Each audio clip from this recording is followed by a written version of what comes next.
passe dans un khatser, on n'aura pas le droit d'y puiser pendant Shabbat, sauf si on aura fait une mechitza de dit fachim, selon les critères cités, vous vous souvenez dans la Mishnah précédente, c'est-à-dire qu'on considère qu'il faut que cette mechitza ne soit pas juste la mechitza de, on va dire, c'est pas le mur qui est au-dessus des berges, il faut que la mechitza de Yitfachim descende dans les berges du fleuve, même si elle ne rentre pas dans l'eau. C'est une coula particulière qu'on a fait dans l'eau, mais on ne se suffit pas du mur de la cour qui est surélevé.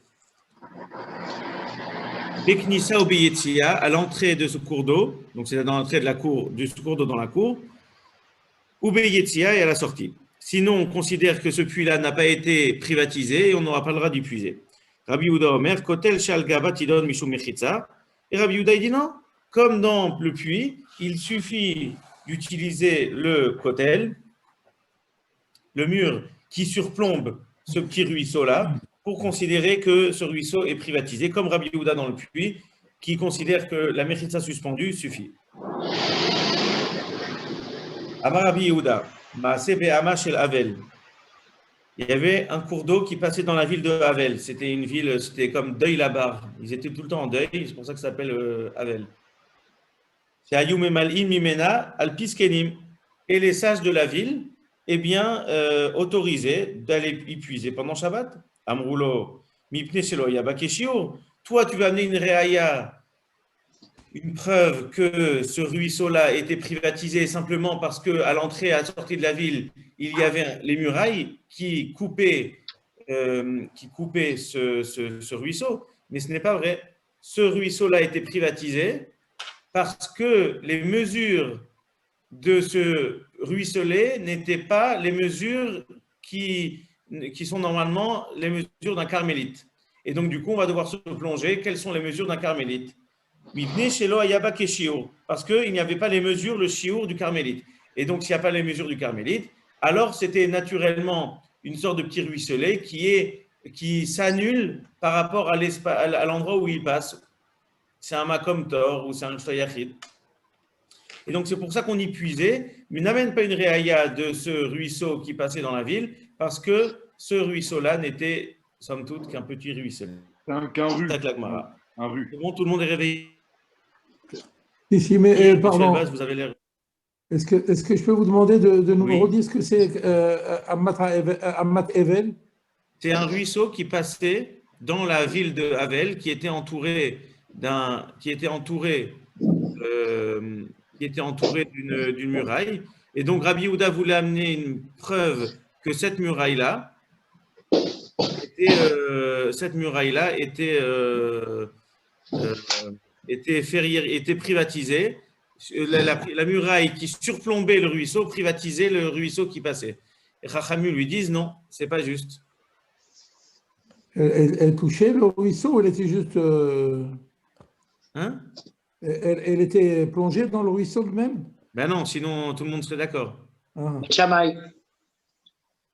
D'accord. Beth Hillel au-dessus. Vous voyez l'image? Oui, très bien. Magnifique. Oui. Très, très bien. Avec l'image. Je voudrais quand même vous dire que je préfère quand même vous avoir en présentiel. Hein. Nous aussi. Hein. On rigole bien, mais c'est plus sympa en présentiel. Quoi qu'on a récupéré M. Salpeter au passage quand même. Il s'est fait emporter par le cours d'eau. Mais bon, je préfère quand même vous avoir au Merkaz. Les illustrations, si on pouvait les avoir en présentiel, ça aide beaucoup, beaucoup. Hein. Ouais, c'est vrai. Il y a un livre comme ça. C'est vrai. Ok, on va y penser. C'est pas tout le chat, ce n'est pas comme Hérouvine, monsieur Elbaz. C'est compliqué, hein, mais c'est vrai que les représentations graphiques, ça aide beaucoup, beaucoup. En tout cas, hier, pour moi, ça a été déterminant. Mais en fait, c'est très simple. Il faudra amener l'ordinateur et Oui. Les téléphones, hein, sur les téléphones, on les a. C'est vrai. Alors, on y va. Gemara. Tanour Rabanan. Asula mechitza baknisa, velo asula bayetzia. Si on a fait le petit muret à l'entrée et pas le petit muret à la sortie. Asula bayetzia, velo asu baknisa. Si on a fait le petit muret à la sortie mais non pas à l'entrée. de la cour. Donc, c'est-à-dire qu'on n'a pas fait de Mechitza d'Itfachim qui rentre dans les berges de ce ruisseau-là. On n'aura pas le droit d'y puiser pendant le Shabbat. Il faut ce petit muret de Ditfachim qui rentre dans les berges à l'entrée et à la sortie.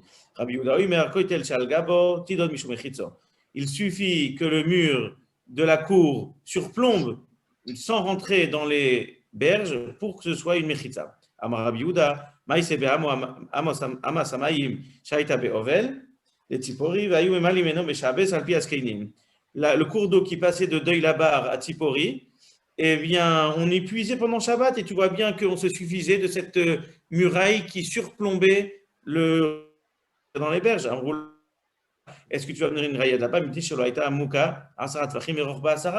Parce que ce ruisseau-là, ce n'était qu'un petit ruisselet de rien du tout. Elle n'était pas profonde de 10 et n'était pas large de 4. Profonde de 10, moins que 10, moins que 4, eh bien, quand ça passe dans un Reshut HaYachid, ça devient un Reshut HaYachid. Ça s'appelle Hore Reshut HaYachid. Un trou qui s'annule, c'est comme un petit trou qui s'annule à l'espace ambiant. S'il est dehors, il est comme dehors. S'il est dedans, il est comme dedans. Parce qu'il est trop petit. On retient bien la mesure. Moins de 10 et moins large de 4. Tanya Idach. Il y a une autre baraïta. Amat Hamayim Ha'overet Ben Hachalonot. Alors, je vais voir s'il y a le petit dessin.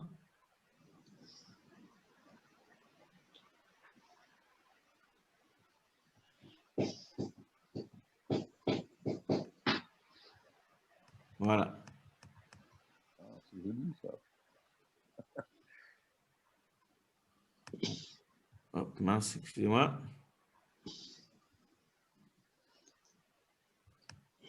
Voilà. Là-dessus. On l'a ou pas? Non. Elle passe entre les fenêtres. Non, mais Tu l'avais avant. c'est celui-là. Voilà. Voilà.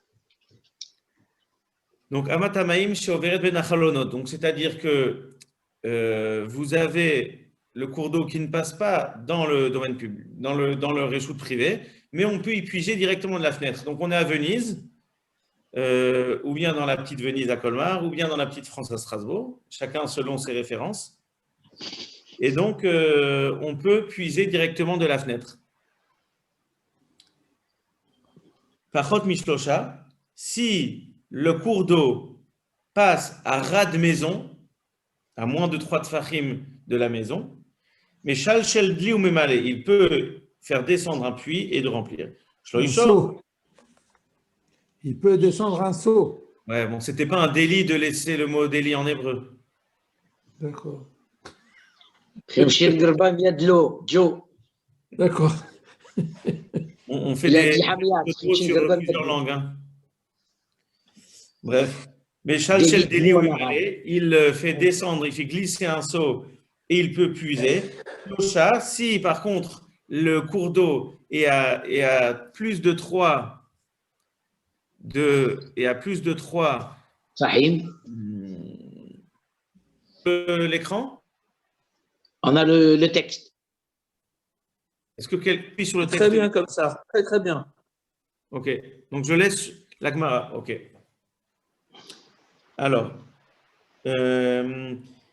donc si le cours d'eau passe à plus de 3 de la maison, eh bien il n'aura pas le droit de jeter son seau pour puiser. Rabban Shimon Gamliel Omer, par contre, Rabban Mishal Shel Diou Malé, Rabban Mishal Shel Diou Malé. Par contre, Rabban Shimon Gamliel pense qu'à moins de 4, on a le droit de remplir, et à plus de 4, c'est interdit de remplir. Donc, c'est une marloquette dans tout le chasse, ce qu'on appelle la voûte. Qu'est-ce qu'on appelle un espace suffisamment important pour séparer deux espaces? Est-ce que c'est 4 tfachim ou 3 tfachim? La plupart du temps, on est possède comme Rabbanan, qu'il faut moins de 3 tfachim.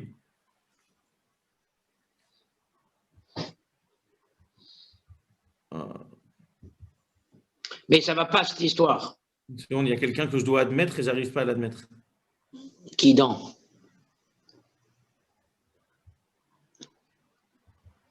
C'est pas possible. Ça, c'est le dessin. Oui, c'est d'accord. Non, il veut pas. Hein. Qu'est-ce que tu veux? Ben, je veux admettre quelqu'un et ça marche pas. Ah bon? C'est la belle. Samy est parti. Mais il n'y a pas en haut, à Non, droite, mais ils m'ont laissé un ordinateur à la com, mais c'est un Schlafmutzen.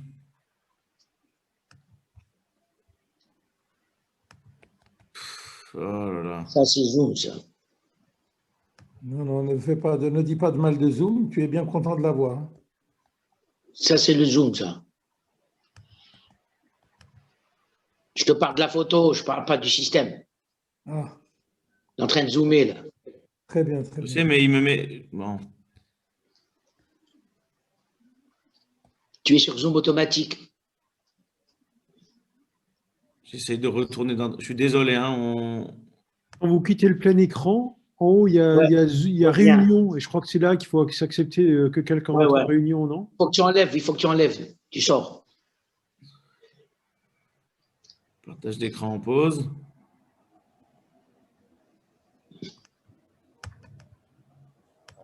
Oh là là, quel schlep. Je sais même pas comment revenir en participant.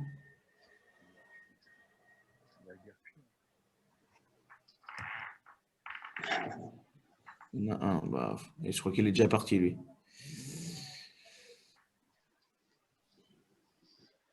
Ok.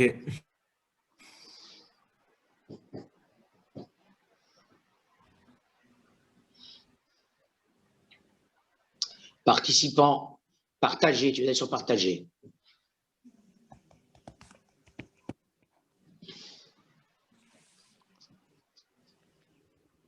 Donc, à moins de 3 tfachim d'après Rabbanan ou à moins de 4 tfachim d'après Rabban Shimon Gamiel, c'est seulement à ce titre-là qu'on pourra épuiser. Mais Mayaskinan, il m'a.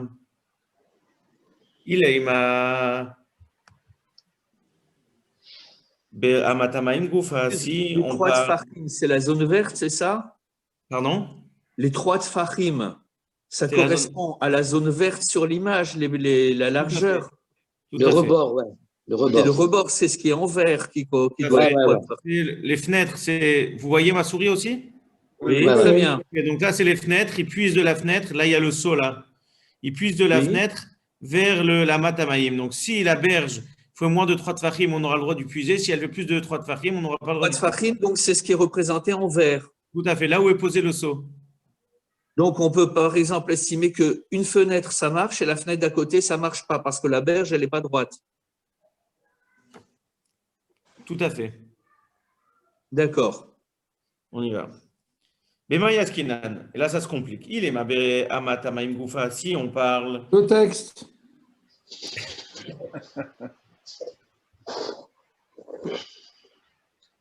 Il est Mabere Amatamaim Goufa. Si on parle de.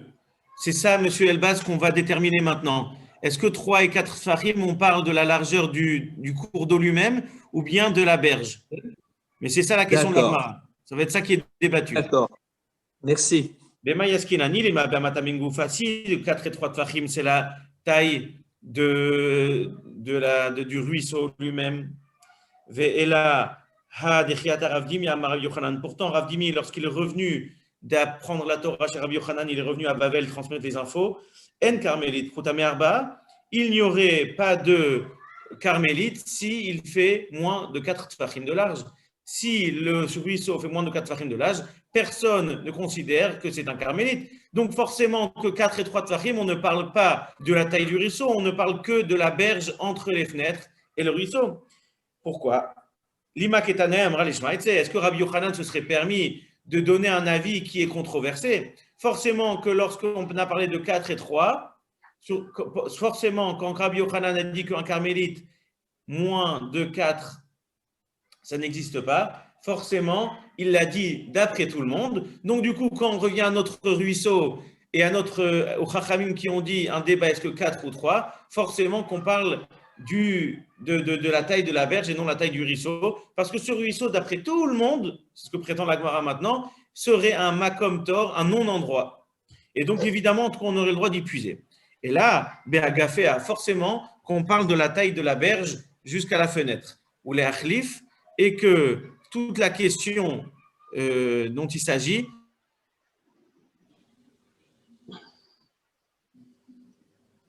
je pose dans ce reshoot intermédiaire parce que j'arrive pas à puiser, c'est trop difficile. Donc, je prends mon seau, comme sur la photo. Je le pose sur la berge. Et après, je le monte à ma fenêtre. Alors là, on est dans un casus belli. L'eau, elle est carmélite. La berge, elle serait Makom Petor, ce non-endroit. Et après, je l'amène dans un Reshut HaYachid. Donc, ça veut dire que je transfère du carmélite à mon Reshut HaYachid en passant par un endroit qui, du point de vue de la Torah, se serait permis de faire transiter par cet endroit-là. Donc, le Makom Tor, c'est un non-endroit dans lequel chacun s'y sent à l'aise. Le Reshut HaYachid a le droit de poser un seau là-bas et le carmélite ou même le Reshut HaRabim a le droit de poser un seau là-bas ou n'importe quoi. Le problème, c'est qu'on n'a pas le droit d'utiliser ce non-endroit-là pour transférer, pour se passer des objets. On utilise la berge, tu sais quoi, c'est très bien. Regarde, il y a cet endroit où moi j'ai le droit d'y poser, toi tu as le droit d'y poser. Eh bien, moi je pose là-bas et toi tu récupères l'eau. Donc, qu'est-ce qu'il fait ce monsieur-là? Il prend son seau, il le pose sur cet endroit-là. Il a fait, somme toute, que passer d'un carmélite à un carmélite à Makom Tor, et seulement après, il le fait passer de ce Makom Petor à son Reshut HaYachid, et ce serait permis. Et là, Be'agafea ou l'Achlif, le débat entre Rabban Gamliel et Rabbanan, c'est la taille de ce Makom Tor qui sont les berges de ce ruisseau, savoir est-ce qu'on a le droit de puiser, poser là-bas et de faire passer dans le Reshut HaYachid. Donc, d'après Rabbanan, s'il fait moins que 3, c'est un Makom Tor. D'après Rabbi Yochanan, d'après Rabban Gamliel, pardon, s'il fait moins que 4, eh bien, ça suffit. Oui, mais ça, tu vas d'un côté, mais tu ne vas pas de l'autre côté. Pardon? Tu vas d'un côté, mais pas de l'autre. Non, c'est Du Makom Tor à la maison. Du Makom Tor à la maison, c'est permis. Mais de la flotte, c'est une carmélite. Normalement, tu ne dois pas y rentrer. Tout à fait. Mais alors, comment tu peux partir du carmélite au Makom Tor alors? Puisque c'est un carmélite. Même un Reshut HaRabim, c'est permis de poser dans le Reshut HaRabim un Makom Tor. Ah, dans ce cas-là, il n'y a plus de question. Oui, mais c'est le transfert, c'est le transit qui est interdit. Ah ben, c'est ce que je suis en train de dire. Alors. Poser le seau là-bas, poser le seau, puis le récupérer. Mais ça c'est permis si c'est un Makom Tor. C'est ça le problème. Vous avez c'est exactement l'information qu'il a retenue de son maître Rabbi Yochanan. Mais comme chez moi, un endroit qui n'a pas 4 sur 4, si cet endroit-là, il ne fait pas 4 sur 4, c'est un Makom Tor, il n'y a pas de débat. Et le Reshut HaYachid et le Reshut HaRabim ont le droit de déposer leur affaire là-bas. Pour tout le monde. Pour tout le monde. Ou bilvat c'est lo yachlifu. À la condition qu'ils ne s'égencent pas des marchandises grâce à cet endroit, c'est ton endroit-là. Toi, tu peux le poser, mais tu ne peux pas. Ou bilvat c'est lo yachlifu, dernière ligne, pour ceux qui. Ouais. Ou bilvat c'est lo yachlifu, à condition qu'ils ne s'échangent pas de marchandises par cet endroit-là. Donc, il ne peut pas prendre le seau en vérité. Exactement. Donc, on dit, toi, tu me dis que ça ne peut pas être la taille de la rivière, parce que la rivière, forcément, ce ne serait pas un carmélite si c'est moins que 4.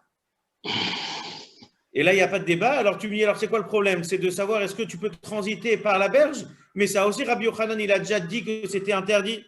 Non, il a dit nous. Exactement.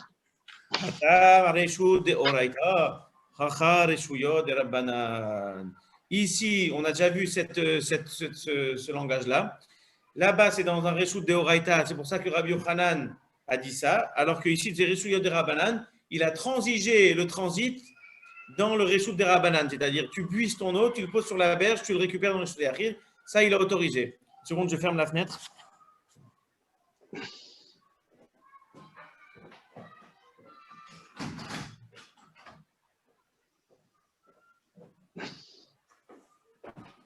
Voilà.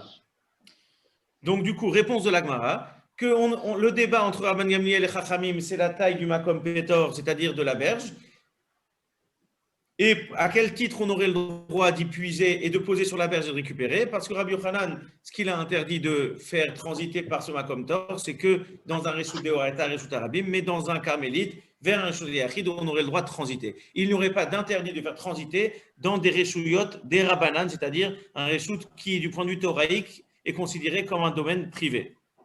Mais c'est Rabbi Yochanan qui a dit le Yachad, il faut. Rav Dimi autour de Rabbi Yochanan, comment tu peux dire l'inverse? Rabbi Yochanan ne l'aurait dit que dans un Reshut Deoraita, mais pas dans un Reshut des Rabbanan. Mais c'est un Reshut de Rabbanan de toutes les manières. Oui, mais pas. Quand Rabbi Yochanan l'a dit, c'était un Reshut Arabim, vers un Makom Tor, vers un Reshut Yachid. Alors que là, c'est un Carmélis. Voilà. Et quelle différence entre Reshut Arabim et Carmélite? Tu n'as pas le droit de porter dans les Carmélis, deux c'est cas. des Rabbanan. Vous dormiez encore quand on a commencé. Je dors pas du tout, je suis très réveillé, figure-toi. C'est pour ça que je t'amène la contradiction. Et en plus, il n'a pas le masque. Pas de masque à la maison. Tu es le bas, vous avez quand même l'air plus détendu chez vous. Hein. Oui, je dois reconnaître. Allez, on y va. Donc, vous avez entendu, M. Joaquin? C'est exactement ce que dit l'Agmara. Parce que pour moi, Rabbi Yochanan dit une chose, puis après il dit l'autre chose. Ça ne marche pas, ça, pour moi. Il ne dit pas deux choses, c'est une subtilité. Comme nous dit le rabbin Eman, il faut être subtil. Oui, c'est ça. Ouais, C'est subtil, c'est subtil. c'est subtil. Alors, attention, ça se complique. Veha Rabbi Yochanan Birshuyot de Rabbanan Nami Amar. Pourtant, Rabbi Yochanan, on a des infos que même dans les Reshuyot de Rabbanan, c'est-à-dire dans les domaines Birshuyot de Rabbanan, c'est-à-dire dans des domaines qui ne sont pas interdits Minatora, il a aussi interdit de faire transiter des objets. Et d'où on sait? Ditnan, c'est une Mishnah qu'on a vue il y a quelques jours. Kotel Shebeshne Chatzerot, un mur qui sépare deux cours, Gavoa Azarat Tefachim, qui est haut de Ditfachim et Rochav Arba, dont le Je ne vois pas où on est sur la Gemara. Troisième. Je ne vois pas où on est sur le texte. Je suis désolé. Tournez la page, il Ah, faut tu tourner la passes à la page. deuxième page. Je passe. Ah, Vous avez raison. Voilà. merci. Ma Non, pichaï, c'est pas encore là. Non, c'est pas là. Dans une seconde. Non, tu n'y es pas là. Une seconde, on se détend. On se détend, tu n'y es pas. Non, c'est pas ça. Hein. Amoudbet. On arrive. Voilà, Pesaïn Amoudbet. Voilà, ici. Ouais. Hatsaga, Hatsaga. Nasach Malé. Voilà, ici. Troisième ligne, Gabriel. Merci. Merci, Jackie. Jackie. À l'idée, Gabriel, c'est une Pas femme. de souci.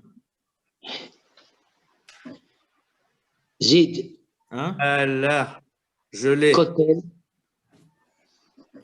Alors, vers Rabbi Yochanan, Birshuyot de Rabbanan, Nami Amar, pourtant Rabbi Yochanan, même dans les Reshuyot des Chachamim, il a interdit de transiter, Ditnan, Kotel Sheven Shnechatzerot, un mur qui est entre deux cours, Gavor Asarat Vachim, au-de 10, Rochav Dalet, dont la largeur fait plus de 4 ou 4. Mais Arvin Shnaim, on oblige les deux cours à faire un hérouf séparé, Ven Mervim Echad, et pas à faire un hérouf commun. Hayou Berochoperot, si sur le haut du mur, il y avait un panier de fruits, Elou Orlin Mikan Veochlin, Velou Orlin Mikan Veochlin. Chacun des deux cours peuvent prendre une échelle et monter et manger directement en haut, En haut, mais Ne pas transporter. ouais. mais ils n'ont pas le droit de faire descendre dans la cour. Ouais. Nifrat Koisel, si le mur s'est cassé, Explosé. Oui. jusqu'à 10 portes, mais ils peuvent continuer, ils veulent, grâce à cette porte-là, ils sont connectés, ils peuvent faire un hérouf commun, parce que c'est comme une porte. Si la rupture dans la muraille, dans le mur qui sépare est plus de 10, eh bien, ils n'auront pas d'autre choix que de faire un hérouf commun. Et les sages se sont penchés sur cette Mishnah. Qui sont les sages? C'est Rav et Rabbi Yochanan. Si le mur fait moins de 4 de large, alors de nouveau on se rappelle que 4 c'est pour constituer un réseau indépendant. Ouais. Donc c'est comme si ce mur-là il avait une vie indépendante en son sommet. C'est pour ça qu'on autorise Alors, il me demande de nouveau d'admettre quelqu'un. Une seconde. Allez. Ah, c'est pas possible. Il faut que tu sortes de l'image. Il faut surtout que j'arrive à retourner sur mon truc en noir en haut avant qu'il parte.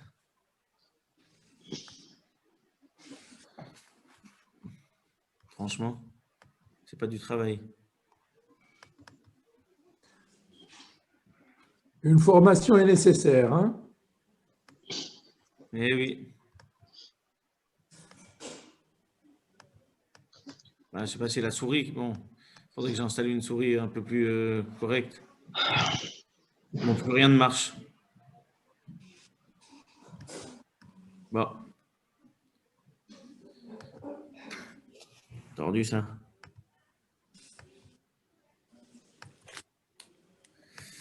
Bon.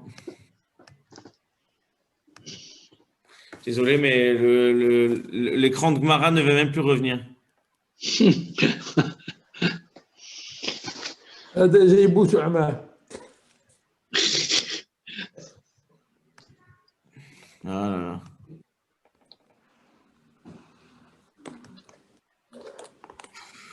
Désespérant. Bon, je continue. Et après, on essayera dès que ça revient, dès qu'il daigne. Plus rien ne marche. OK.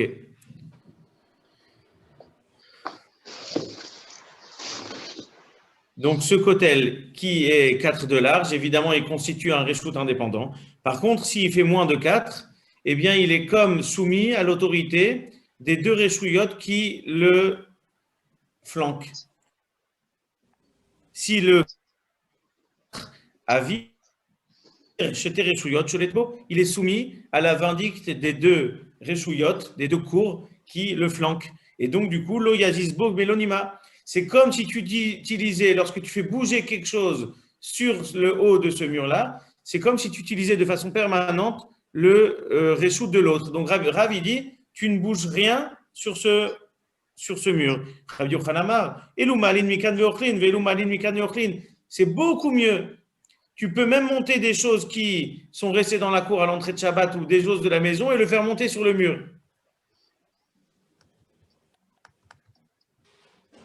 Fortaigle. Mais pas transféré.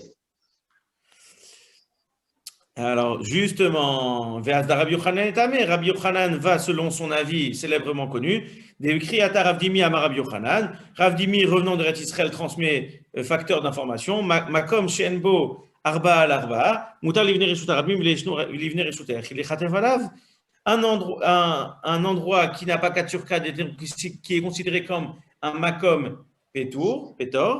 Eh bien, les gens du Reshut Arabim ont le droit de poser dessus, les gens du Reshut Yachid ont le droit de poser dessus, ou Bilvat chez à condition qu'ils ne s'échangent pas les marchandises. Donc, on voit que Rav Dimi a calqué l'information de Rabbi Yochanan, pas seulement dans Reshut Arabim, Reshut Yachid, mais même dans ce mur qui fait moins de 4, qui est un Reshut des Rabbanan. Étant donné que c'est un Reshut des Rabbanan, bien que c'est un Reshut des Rabbanan, pardon, on n'a pas le droit de faire transiter des affaires. Et donc, toi, tu m'as dit que pour t'en sortir et dire que la marloquette, à savoir est-ce que la berge faisait 4 ou 3, c'était même Rabbi Yochanan autorisé de puiser, de poser sur la berge et de ramener dans la maison. Or, ça ne peut pas être Rabbi Yochanan parce que Rabbi Yochanan lui-même a dit au nom de Rav Dimi que on n'avait pas le droit de faire transiter, même si c'était un Reshut des Rabbanan, comme l'exemple donné, c'est-à-dire le mur. C'est bon, c'est clair? Ok. Oh, c'est triste, hein? Il faut éteindre et rallumer. J'ai une suggestion, M. Litti. Ouais. C'est de mettre quelqu'un co-animateur et qui, lui, va peut-être gérer si quelqu'un veut rentrer ou pas, parce que ça vous perturbe à chaque fois. Ouais, c'est vrai. Bon, déjà, c'est pas très grave que si quelqu'un il arrive une demi-heure en retard, qu'on l'accepte pas. Et Mais même c'est même l'ordinateur qui fonctionne pas. J'arrive même pas à retourner sur le partage d'écran. Il faut éteindre et rallumer. Ouais, on rallumera après.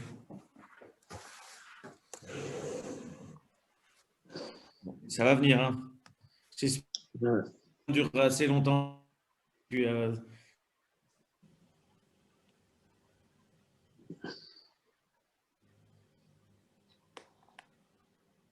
Voilà, zoom. c'est la taille de la berge. Si c'est la taille de la berge, on a un problème avec Rabbi Yochanan qu'on ne peut pas transiter. Si c'est la taille du ruisseau lui-même, eh ben on a un problème. C'est parce qu'un ruisseau de moins de 4, d'après tout le monde, ce n'est pas un reshoot, bifnei atzmo, ce n'est plus un carmélite, et donc à ce titre-là, on aurait le droit d'y puiser. Donc on ne sait pas exactement quel est le contenu de cette marloquette, à savoir la taille du ruisseau ou la taille de la berge. Alors la Gemara tente une réponse. Haï, Ze'iri Amara. Zeiri, au nom de Rabbi Yochanan, qui pense que on a l'interdiction de transférer d'un endroit à un autre par l'intermédiaire d'un makom petor, c'est seulement Zeiri qui le pense. Mais Rav Dimi lui-même penserait que si c'est un réchou des Rabbanan, on a le droit de passer d'un endroit à un autre. Donc là, Marloquette, Rabban Ganiel et Rabbanan ont le droit de poser sur la berge et de le ramener à la maison. Ce serait une Marloquette Amoraïm, donc les sages de l'Agmara, à savoir est-ce que le transit dans un endroit des Rabbanan est autorisé, oui ou non. Zeiri penserait que c'est interdit, Rav Dimi resterait convaincu que c'est autorisé. Et donc, on aurait le droit de puiser, de mettre sur la berge et de ramener à la maison. Selon Rav Dimi. Selon Zeiri, non. Mais alors du coup, Rav Dimi, on a compris, ou le Zeiri Kashiara, Zeiri, comment il explique la marloquette est-ce qu'on a le droit de, est-ce que les berges font 4 ou font 3? D'après lui, de toute façon, on n'a pas le droit de puiser qu'elles fassent 2, 1 ou 4. Donc de toute façon, ça ne change rien. Donc comment Zeiri va s'en sortir avec ce débat entre Rabbanan et Rabban Gamliel? Réponse, Zeiri mokimla be'amatamaim goufa ve'Rav Dimi tanaï. Zeiri, il fait un rétropédalage et il dira que la marloquette, c'est dans la taille du ruisseau lui-même et c'est la taille du ruisseau qui est débattue, à savoir est-ce que ce sera un carmélite ou pas. Et ce sera vraiment le débat, et Rav Dimi tanaï, et la première information de Rav Dimi, à savoir qu'il n'y a aucune marloquette selon Rabbi Yochanan, est-ce qu'un cours d'eau de moins de 4 serait un carmélite ou pas? Bien non, c'est un débat. Moins de 4, d'après Zeiri, eh bien certains continueront à penser carmélite et qu'on aura. On continue. Peut-être que ça devrait être considéré comme choré carmélite, c'est-à-dire un chor, c'est un trou. Quand vous êtes chez vous et vous avez une petite cache dans le mur, vous n'allez pas dire que comme c'est un trou dans le mur, eh bien ça n'appartient plus à la maison. Évidemment qu'on considérera ça comme un reshut hayachid. Si vous avez un trou dans le reshut harabim, vous avez un mur qui donne sur le reshut harabim, ou bien un nid de poule dans l'autoroute, allez-vous la considérer comme un reshut indépendant ou comme une extension du reshut harabim? Comme une extension du reshut harabim. Du coup, la Gemara dit, mais alors cet amatamaïm là, qui passe dans un domaine qui peut-être lui-même est carmélite, ou bien qui est connecté, donc vous avez la soufelle qui est connectée à l'île, eh bien la soufelle devrait être considérée, même si à Kutolsheim c'est un tout petit ruisseau, vous devriez la considérer comme un carmélite, tout simplement parce qu'elle est connectée à l'île à côté de Strasbourg. Et donc la considérer comme une extension d'un carmélite. Donc quand bien même elle n'aurait pas la taille adéquate, considérons-la comme un carmélite parce qu'elle est connectée à un ruisseau. On a dit les dimensions de Horin, c'est combien? Les dimensions de Horin. C'est 16 km de Strasbourg. Non, Horin, c'est les dimensions minimum qu'on a données tout à l'heure. Alors, on avait dit qu'un carmélite de moins de 4, oui. Ce n'est plus un carmélite, c'est rien du tout. Alors Rav Dimi dit, non, tu sais quoi, certains Tanaïm penseraient, Zeiré, que moins de 4, ça reste un carmélite. Alors la Gemara pose la question, mais pourquoi c'est un débat? dit que même si ce petit ruisseau est tout petit, que tout le monde soit d'accord que comme il est connecté à un grand carmélite, qu'il soit considéré. Bien. C'est quand même fou ça.